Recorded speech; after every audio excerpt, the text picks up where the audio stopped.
आज के इस कार्यक्रम में आप सभी का बहुत बहुत स्वागत और अभिनंदन।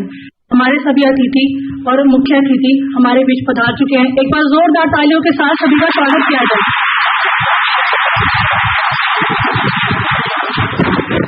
कार्यक्रम को आगे बढ़ाते हुए मैं आदरणीय प्रिंसिपल सेक्रेटरी लेबर सर से रिक्वेस्ट करूंगी कि वो बुक्स देकर हमारे मुख्य अतिथि माननीय उप मुख्यमंत्री जी का स्वागत करें।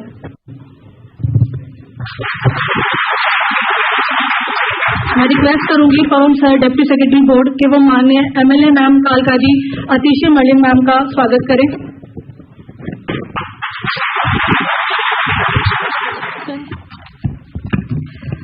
मैं हमारे आज के मुख्य अतिथि माननीय उप मुख्यमंत्री जी से आग्रह करूंगी कि वो निर्माण मजदूरों को अपने हाथों से बस पास देकर निःशुल्क यात्रा पास स्कीम की शुरुआत करें। मैं एक एक करके निर्माण मजदूरों का नाम लूंगी, वो स्टेज पर आए और अपना यात्रा पास लें। Rajkumar, district east.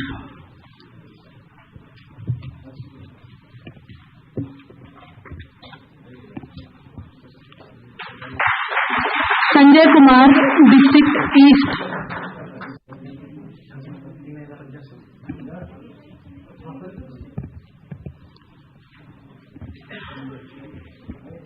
Nand Kishore Rai, district east.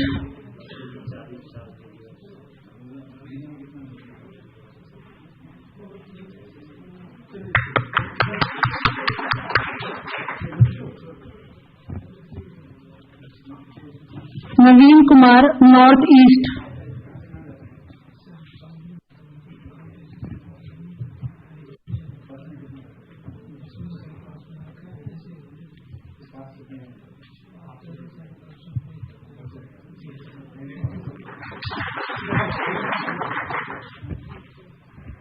Ravi Kumar, north east.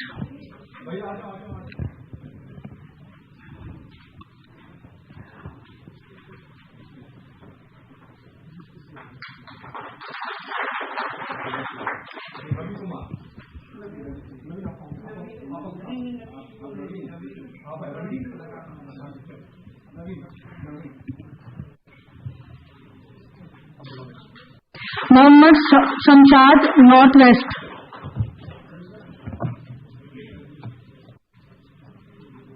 Rajesh Kumar, north waste.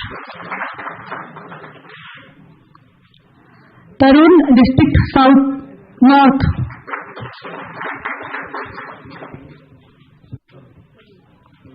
शेर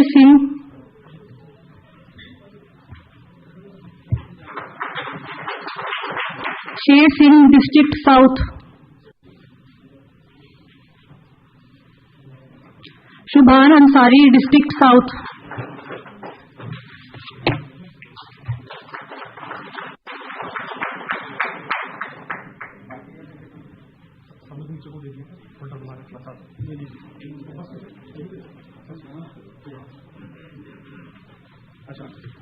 बाकी लोगों के भी पास प्रिंट करके और कंसर्न श्रमिक मित्र को हम लोगों ने दे दिया है। जब सब बस में बैठ जाएंगे तो बस में आप सबको डिस्ट्रीब्यूट कर दीजिएगा, ठीक है? मैं माननीय एमएलए मैम कालका जी जो स्टैंडिंग कमेटी और एजुकेशन की चेयरपर्सन भी है से रिक्वेस्ट करूंगी कि वो आए और सभा को संबोधित करें।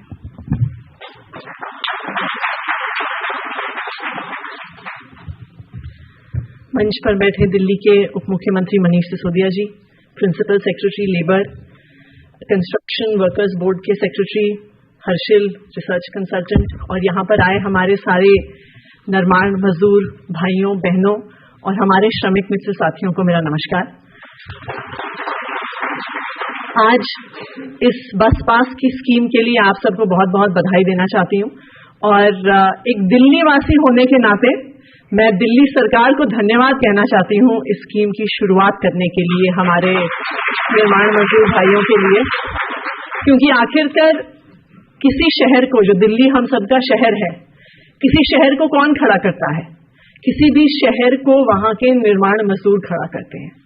मतलब एक शहर और गांव में शायद सबसे बड़ा अंतर यही होता है कि शहरों में बड़ी बड़ी बिल्डिंग होती हैं जहां पे ऑफिस चलते हैं, 10-10, 20-20 मंजिलों के फ्लैट्स के अपार्टमेंट्स होते हैं जहां पे पूरे देश से अलग अलग हिस्सों से लोग आके रहते हैं और इस दिल्ली शहर को खड़ा करने में, इस दिल्ली शहर को शहर बनाने में हमारे निर्माण मजदूर भाइयों और बहनों की बहुत बड़ी भूमिका रहती है। लेकिन अक्सर होता क्या है कि जिन हाथों द्वारा सबसे ज्यादा मेहनत करी जाती है, दुख की बात यह है कि अक्सर सरकारों द्वारा उनके बारे में सोचा नहीं जाता। लेकिन ये दिल्ली की अरविंद केजरीवाल जी की ऐसी सरकार रही है जिन्होंने, जो हम गांधी जी के एक तलिस्मान की बात करते थे, मुझे याद है जब हम स्कूल में होते थे हर किताब में लिखा होता था कि उस आखिरी व्यक्ति के बारे में सोचिए। तो दिल्ली की जो अरविंद केजरीवाल जी की सरकार है वो शायद देश की पहली ऐसी सरकार है जिसने अंतिम व्यक्ति के बारे में सबसे पहले सोचा है। तो चाहे फिर वो हमारे बच्चों को अच्छी शिक्षा देना हो, स्वास्थ्य की व्यवस्था देना हो, चाहे हमारे घरों में बिजली की 24 घंटे सुविधा देना हो, जीरो बिजली का बिल देना हो, पानी की सुविधा देनी हो, ये अरविंद केजरीवाल जी की सरकार ने हमारे लिए किया है। और माननीय उप मुख्यमंत्री के नेतृत्व में जो श्रमिक मजदूरों के लिए कई तरह तरह की स्कीमें आई हैं, मुझे लगता है कि अक्सर जब स्कीमें बनती हैं ना, तो लोगों में ये संवेदनशीलता नहीं रहती है कि जो एक श्रमिक मजदूर है, जो एक आखिरी व्यक्ति है, उसको कितनी दिक्कतें हैं। और यही कारण था कि शायद एक समय पे बहुत कम लोग श्रमिक मजदूर पोर्टल पे रजिस्टर करते थे।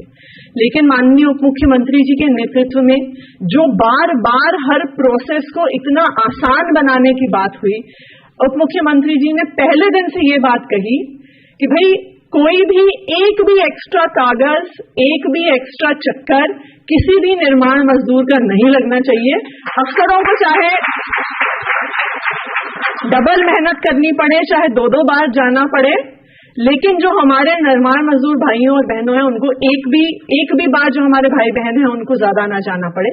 और यही कारण है कि मुझे लगता है कि इतनी भारी मात्रा में आज बोर्ड के साथ लोग रजिस्टर्ड हैं। यही कारण है कि जैसे ही कोविड के लॉकडाउन हुए, तुरंत सबसे पहले दिल्ली सरकार ने निर्माण मजदूर भाइयों और बहनों को 5-5 हजार रुपए देने का ऐलान किया और तुरंत सबके बैंक अकाउंट में घोषणा के कुछ ही दिनों बाद वो पैसे पहुंच भी गए। और आज इस बस पास की सुविधा के साथ मुझे लगता है कि ये एक और ऐसी शुरुआत है जो हमारे निर्माण मजदूर भाइयों और बहनों के लिए, आप लोगों के लिए जिंदगी में कुछ आसानी लाएगी, कुछ पैसे बचाएगी।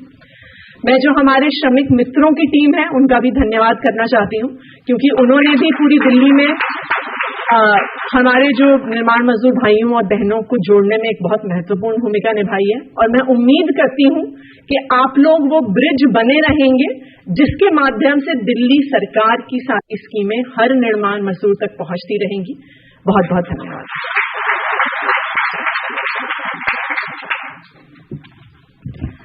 हमारे आज के मुख्य अतिथि माननीय उप मुख्यमंत्री जी, मैं उनसे रिक्वेस्ट करूंगी कि वो आए और आज के कार्यक्रम के बारे में मजदूर भाइयों से कुछ कहें। बहुत बहुत धन्यवाद। मंच पर आसीन हमारी बहुत महत्वपूर्ण साथी योद्धा आतिशी जी, हमारे मजदूर विभाग, श्रम विभाग के सचिव IAS अधिकारी राजेश जी, हमारे जो श्रमिक बोर्ड है उसके सचिव अरुण जी, साथ साथ इस पूरे कार्यक्रम को और दिल्ली में निर्माण मजदूरों के वेलफेयर के लिए दिन रात काम कर रहे हर्षिल जी, हमारे अधिकारीगण जो श्रमिक विभाग और साथ साथ मजदूर बोर्ड के अलग अलग पदों पर विराजमान हैं, और सभी मजदूर साथियों को सबसे पहले तो मैं आप सबका यहाँ बहुत स्वागत करता हूँ और यहाँ आने के लिए आपका धन्यवाद भी करता हूँ। अभी 3 दिन पहले ही विश्व मजदूर दिवस मनाया गया। आज आप यहाँ पधारे हैं तो उस अवसर पर मैं आप सबको मजदूर दिवस की भी बहुत बहुत शुभकामनाएं देना चाहता हूँ। हमारे माननीय मुख्यमंत्री अरविंद केजरीवाल जी हमेशा एक शब्द यूज करते हैं कि ये मजदूर नहीं निर्माता है, इस देश का भाग्य विधाता है। उनके मार्गदर्शन में बाबा साहब अंबेडकर जी द्वारा देखा गया सपना, जिसके लिए उन्होंने संविधान बनाया कि सबसे निचले पायदान पर खड़े लोगों को, जिनको कुदरत ने कम दिया हो, उनको सरकार ज्यादा दे, ऐसा कायदा चलाना, ऐसी योजनाएं चलाना इस तरह की व्यवस्था चलाना कि जिनको किसी भी कारण से कुदरत ने कम दिया, उनको सरकार 4 कदम आगे बढ़ के ज्यादा करे, उनको सरकार ज्यादा दे। वैसी योजनाएं मुख्यमंत्री अरविंद केजरीवाल जी बाबा साहब के नक्शे कदम पे चलते हुए, उनके बनाए संविधान को आगे बढ़ाते हुए और साथ साथ शहीद आजम भगत सिंह जी को, जिस सपने को देख के भगत सिंह जी जैसे लोगों ने 22-22, 33 साल के लड़के फांसी पे झूल गए थे, उन्होंने कुर्बानी दी थी, उस जज्बे को आगे बढ़ाते हुए आज अरविंद केजरीवाल जी की सरकार काम कर रही है। और आज उसी दिशा में एक बहुत महत्वपूर्ण फैसला ये लिया है कि दिल्ली में निर्माण स्थलों पर काम करने वाले मजदूरों को आने जाने के लिए पैसा ना खर्च करना पड़े, इसके लिए सबको मुफ्त बस पास की सुविधा दी जा रही है। सामान्यतः जब सरकारी योजनाएं बनाई जाती हैं तो उसमें हमारे यहाँ ना हिंदी में खासतौर से आम भाषा में मजदूर उसको समझते हैं फच्चर डाल दिया जाता है, कोई ठीक से ना करे काम। तो पहले यही सोचा कि भाई मजदूर हैं, फ्री में बस तो पास दिया जा रहा है, तो उसमें ऐसा करते हैं सीरियसनेस आने के लिए, ताकि कोई इधर उधर ना करे, 100 रुपए मजदूर से ले लेते हैं। जैसे अभी मैं भाई से बात कर रहा था, कितने रुपए खर्च करते हो, तो किसी ने बोला जी मैं 3000 रुपए खर्च करता हूं बस पास पे, बस किराए पे। किसी ने बोला जी 1200 रुपए, किसी ने बोला 40, 50, 60,000, 60, 70 रुपए रोजाना खर्च होते हैं। किसी ने बोला कि जी 800 रुपए का पास बना रखा है। मैंने अभी ब्रीफली लोगों से पूछा, तो कम से कम अगर पास भी बना रखा है तो 800, 900, 1000 रुपए तो खर्च होते ही हैं। तो आज इस पास की वजह से वो तो निश्चित रूप से बच जाएंगे। लेकिन ये योजना सोची गई कि भाई पहले जब 800 रुपए बच रहे हैं या 3000 रुपए बच रहे हैं तो 100 रुपए का पास मजदूर से भी डलवा लो, 100 रुपए। फिर मैंने कहा क्यों डलवा लो यार, इस 100 रुपए के डलवाने के चक्कर में एक तो क्लर्क बिठाना पड़ेगा हर जगह, और वो अगर उसका अच्छा आदमी हुआ तो मजदूरों की सेवा करेगा, और अच्छा आदमी नहीं हुआ तो सेवा करवा लेगा।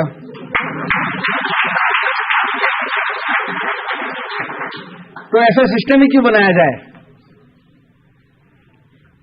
अब 100 रुपए देने के चक्कर में मजदूर अगर 800 कहेगा तेरे तो 800 रुपए बच रहे हैं, 500 रुपए, 300 रुपए का तो फिर भी फायदा है। और मजदूर जाके लाइन में लगेगा, कहेगा एक दिन की मजदूरी छोड़नी पड़ेगी। मैंने कहा 100 रुपए भी सरकार को नुकसान होने दो, क्या फर्क पड़ रहा है। अगर सरकार को 100 रुपए का नुकसान होने से मजदूरों की जिंदगी में सम्मान आ रहा हो, तो वो 100 रुपए का नुकसान सरकार को फायदेमंद ही है। तो ये फैसला ले लिया गया और आज सब मजदूरों के लिए ये सुविधा दी जा रही है। जिस मजदूर साथी को, वैसे मैं देख रहा था आमतौर पर जब मजदूरों के हम कार्यक्रम करते हैं राजेश जी, तो सबसे ज्यादा महिला मजदूर होते हैं, लेकिन आज जरूरत नहीं है इसकी, क्योंकि आपके मुख्यमंत्री जी ने योजना ही ऐसी बना रखी है कि महिलाएं तो चाहे वो कलेक्टर हो या मजदूर हो, सबके लिए बस फ्री है। दिल्ली में आप चाहे निर्माण स्थल पे कलेक्टर हो, निर्माण स्थल पे काम करने वाली मजदूर हो, या उस निर्माण स्थल की मालकिन हो, मजदूर और मालकिन दोनों बस में जाएंगे तो केजरीवाल जी की सरकार दोनों को फ्री पास देती है महिलाओं के लिए। तो वहां उसकी जरूरत नहीं है, पुरुषों को जरूरत है। बहुत सारे लोग मेहनत करते हैं। आपको याद होगा जब जो लोग पुराने समय से दिल्ली में रह रहे हैं, पुराने मतलब 10-5 साल से कम रह रहे हैं, कि दिल्ली में पहले जो मजदूरी थी सरकारी कामों में भी 8-9 हजार रुपए की होती थी। केजरीवाल जी की सरकार ने आके उसको 15,000 रुपए कराया कि मिनिमम 15-16 हजार रुपए। काफी लड़ाई लड़ी उसके लिए भी, बड़े बड़े लोग कोर्ट चले गए, ये बीजेपी वाले भी कोर्ट चले गए कि नहीं ये तो गलत कर रही है केजरीवाल सरकार, दिमाग खराब हो जाएगा सबका। हमने कहा दिमाग खराब नहीं हो जाएगा, जिंदगी ठीक हो जाएगी। तो कोर्ट में भी जाके लड़े। इनकी मजदूरों के बीच की यूनियन थी वो बीजेपी वालों की, वही जाके कोर्ट में खड़ी हो गई, नहीं इतनी मजदूरी नहीं देनी चाहिए। अब वैसे तो कहते थे मजदूर यूनियन है, वैसे जाके मजदूरों के खिलाफ चले गए, कोर्ट में जाके खड़े हो गए। तो उनके खिलाफ भी लड़े जाके और वो पास कराया कानून। आज दिल्ली में देश में सबसे ज्यादा मजदूरी, न्यूनतम मजदूरी जिसको कहते हैं ना, सबसे ज्यादा न्यूनतम मजदूरी दिल्ली में मिल रही है मजदूरों को। और उसका फायदा ये हो रहा है कि ऐसे तो प्राइवेट सेक्टर के ऊपर भी डंडा चलाते रहते हैं बीच बीच में, राजेश जी और इनकी पूरी टीम यहां बैठी हुई है, पर सरकारी सेक्टर में तो कोई भी काम कर रहा है तो उसको तो न्यूनतम मजदूरी उतनी मिलनी ही मिलनी है, 15, 16, 17 हजार जो भी आज है। और प्राइवेट सेक्टर में भी जो बहुत अच्छे प्राइवेट सेक्टर के लोग हैं वो भी पूरी मजदूरी देते हैं, जो थोड़े से कम है वो कम करते हैं, फिर उनके ऊपर पुश मारते हैं। आप जैसा कोई लोग कंप्लेन करता है, फिर हम डंडा चलाते हैं तो फिर मजदूरी मिलने लगती है। तो पर अधिकार तो है और उस अधिकार पे आप लड़ तो सकते हो, लड़के खड़े होते हो तो फिर हम और सरकार और आप मिलके सब मिलके दिला तो देते हैं। तो ये भी दिल्ली में ही हो रहा है, कहीं और नहीं हो रहा। निर्माण मजदूर श्रमिक के लिए पैसा खूब आता है। मैं 2013 में जब पहली बार, याद है 49 दिन की सरकार बनाई थी आप लोगों ने, 49 दिन की सरकार में जब मैंने बजट देखा तो पता चला उस वक्त 1600 करोड़ रुपए होता था कि निर्माण मजदूरों का 1600 करोड़ रुपए इकट्ठा हो गया। अब वो तो थोड़े दिन की सरकार बनी थी, मेरे पास एक फाइल आई, बोले जी ये मजदूरों के लिए पैसा है, मैं क्या कर रहे हो इसमें? तो कोई योजना तो थी, कागज पे तो लिखने के लिए बना रखी थी बहुत सारी। मैं कितने मजदूरों को फायदा मिला जी? 100 को इस योजना का मिला, 50 को इसका फायदा मिला, 200 का इसका मिला। मैंने कहा ये क्या हुआ? बोले जी 10 लाख इसमें गए, 2 लाख इसमें गए, 3 लाख इसमें गए। मैं 1600 करोड़ रुपए तो बहुत बड़ा होता है, कम क्यों मिल रहा है? बोले जी मजदूर अप्लाई नहीं करते। फिर मैंने पूछा कितने रजिस्टर्ड हैं, तो उस वक्त 50,000 मजदूर रजिस्टर्ड थे कुल मिला के 2013 में। और मैंने कहा कि वो पिछले 4-5 साल में कहां खर्च हुआ, आगे क्या क्या योजना है? तो खर्च होने में जो योजनाएं थी वो यही थी कि जी एक बड़ा गेस्ट हाउस बनाएंगे मजदूरों की ट्रेनिंग का, 50 करोड़ रुपए खर्च करके। मैंने कहा यार 50 करोड़ रुपए मजदूरों के हिस्से का खर्च करके गेस्ट हाउस बनाएंगे, उसमें कोई मजदूर तो रुकेगा नहीं, जाके कुछ मजदूरों के लिए ही करो। फिर दोबारा आप लोगों ने चुन दिया, सरकार बना दी 49 डेज के बाद वाली फुल फ्लेजेड। उसके बाद तो फिर आप देखो आज तक अब कितने 10 लाख हो गए, पूरी दिल्ली में 10 लाख मजदूर रजिस्टर हो गए हैं। और देश के इतिहास में सबसे ज्यादा पैसा मजदूरों में बांटा गया है दिल्ली बोर्ड द्वारा। अरुण जी पिछले 1 साल में कितना पैसा बांटा है लगभग आपने? 600 करोड़ रुपए मजदूरों में 1 साल में बांट दिया गया, देश में कहीं किसी सरकार ने नहीं दिया। 10 लाख लोगों को कोविड के कारण जो नुकसान हुआ उसमें 5-5 हजार रुपए दे दिए गए। फिर अभी जिनका जिक्र राजेश जी ने किया, बहुत सारी ऐसी योजनाएं बना रखी हैं जिनका फायदा कभी मिलता ही नहीं था, क्योंकि कागज पूरे करते ही हालत खराब हो जाती थी। पहले तो रजिस्ट्रेशन कराना ही नर्क होता था। पता नहीं आप में से कुछ लोगों ने वो वीडियो हो सकता है देखा हो, मैं पहुंचा था एक दिन सुबह है, उस दिन से बदलना शुरू हुआ है ना। उस दिन से पहले तो निर्माण मजदूर अगर रजिस्ट्रेशन करने जाता था तो 4 बजे लाइन लगा के खड़ा होता था, और उसके बाद बेचारा 10 बजे 11 बजे कोई अफसर आया तो आया, नहीं आया तो नहीं आया। फिर हार के बाहर एक दलाल आके चुपके से कहता था बाहर आजा मैं करवा दूंगा, और कितने पैसे लेता था वो? 500, 400, 1000 रुपए तक लेता था, और वो करवा देता था। 2-2 हजार तक लेता था, 2-2 हजार रुपए तक लेके वो करवाता था। लेकिन उस दिन जब मैं जाके, सच में दिल दुखा मेरा कि यार 4:30 बजे किसी मजदूर को बुला लो और दिन भर उसका काम ना हो, और फिर 2000 रुपए में रिश्वत देके वो काम कराए रजिस्ट्रेशन के लिए, और बाकी तो पूछो ही मत क्या होता है। तो उस दिन के बाद से फिर चीजें सुधारी। हमारी टीम बहुत शानदार बन गई है बोर्ड में। मैं बोर्ड के एक अधिकारी को, आज अगर रजिस्ट्रेशन 10 लाख हुए तो ये मनीष सिसोदिया ने नहीं किए, उसके लिए हमारे बोर्ड के अधिकारी और हमारे श्रमिक मित्र, इन्होंने खूब मेहनत की। आज दिल्ली में एक भी ऐसा लेबर चौक नहीं होगा जहां हमारे अधिकारियों और हमारे श्रमिक मित्रों ने जाके झंडे पकड़ के बैनर लगा के रजिस्ट्रेशन न करवाए हों। सारी जगह जा के रजिस्ट्रेशन कराए। तो ऐसे होता है, काम करने के लिए पहले नीतियां बदलनी पड़ती हैं। आज नीति बदल गई तो 10 लाख लोगों को फायदा हो रहा है। नीति बदल गई तो आज 600 करोड़ रुपए किसी के बच्चे का, किसी का गर्भपात का, मतलब आपको पता नहीं, पूरी जानकारियां तो होंगी, श्रमिक मित्रों को तो है ही सारी, लेकिन मजदूरों को, मतलब सरकार ने इतनी बढ़िया योजनाएं बना रखी हैं, लेकिन पता हो तो आज सरकार तैयार है। पहले ये था पता हो तो सरकार नहीं, दलाल तैयार होता था। आज सरकार तैयार है आपको उसका सुविधा देने के लिए। बच्चे के जन्म पे लाभ मिलता है 30,000 रुपए का, पहले 2 बच्चों पे। गर्भपात अगर गलती से किसी कुछ हो जाए, मिसहैपनिंग हो जाए किसी के परिवार में महिला को, तो उसमें 3,000 रुपए की तुरंत सहायता मिलती है। वृद्धावस्था पेंशन मिलती है। शिक्षा सहायता बच्चों की 500 रुपए से लेकर 5,000 तक अलग अलग कैटेगरी में मिलती है।